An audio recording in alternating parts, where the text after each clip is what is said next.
7 beses nang tumama sa kalupaan ang bagyong Quinta. Ano ba ang epekto nito? Alamin natin mula sa ating resident meteorologist, si Ginoong Nathaniel Cruz. Mang Tani.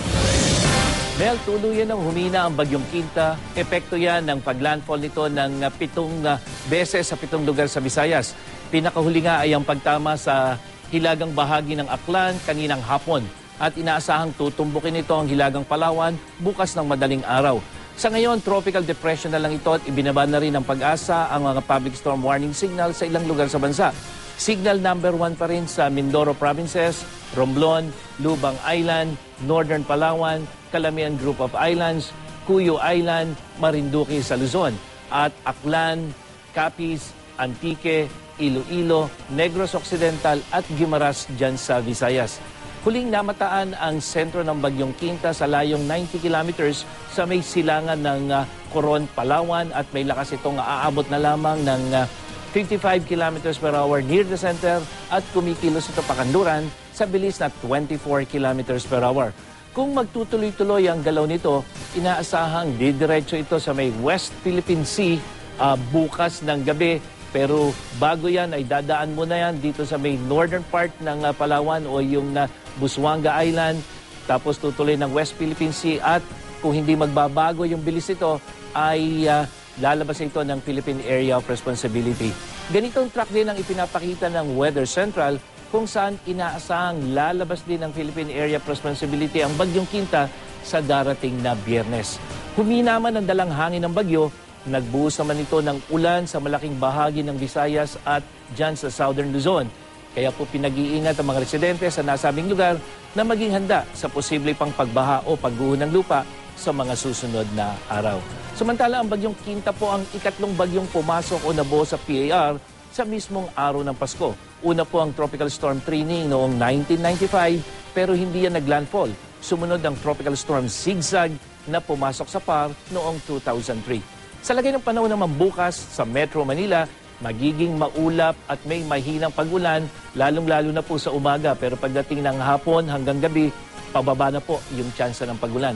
Gayon din sa malaking bahagi ng Luzon, maliban na lamang sa Southern Luzon at sa Bicol Region kung saan makakaranas ng hanggang sa malakas na pag-ulan. At sa Visayas, magiging maulan din po sa malaking bahagi nito, lalong-lalo na dito sa eastern section. At mahinang pag-ulan din ang aasahan sa malaking bahagi ng Mindanao. Samantala sa mga babiyahe sa dagat, pati na rin sa mga mangingisda, paalala po, may matataas na alon pa rin sa seaboards o buong seaboards ng Luzon hanggang sa Visayas po yan. At para sa karagdagang update sa ulat panahon, pwede nyo rin pong bisitahin ang website at Facebook page ng GMA Weather. Ako po si Nathaniel Cruz para sa I Am Ready, serbisyong totoo ng GMA News.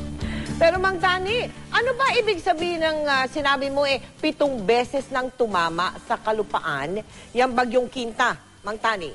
Mel, ibig sabihin pag sinabi natin naglandfall mula sa bahagi ng karagatan, makikita natin dito, ay tatama yan sa lupa. Dahil itong si Quinta ay dumaan sa Visayas na kung saan maraming pulo, kaya ang nangyari mula dito sa Philippine Sea, tumama siya sa Homonhon Island, isang landfall na yon. Tumama uli siya doon sa... So tapos noon, dumaan sa dagat, tumama uli sa Leyte, pangalawang landfall yon. Dumaan na naman sa dagat, kaya paulit-ulit, dumaan ng Cebu, dumaan ng Panay, ngayon ay nasa karagatan siya at tatama na naman uli sa Busuanga. Puro landfall ang tawag doon. Ayun. Mang Tani, ay doon sa kaunting alam ko tungkol sa weather systems. No? Pag tumama siya doon sa isang island, katulad na nabanggit mo, humihina. So, otro hina na naman. Pag tumama sa pangalawa, hihina na naman siya. Ganun ba nangyari dyan, Mang Tani? Posibleng ganun ang mangyari, Mel. Pero dahil nga dumadaan yan pansamantala sa dagat, unti-unti nakakakuha yan ng lakas. So, ang nangyayari, dadaan sa lupa, hihina ng konti. Pagdaan na naman sa dagat, medyo lalakas. Pero ngayon kasi, Mel, panahon kasi ng hanging anihan, kaya hindi siya masyadong makalakas kahit nasa karagatan siya kasi malamig yung hangin na nanggagaling dito sa norte niya. Maraming salamat sa iyo, Mang Tani.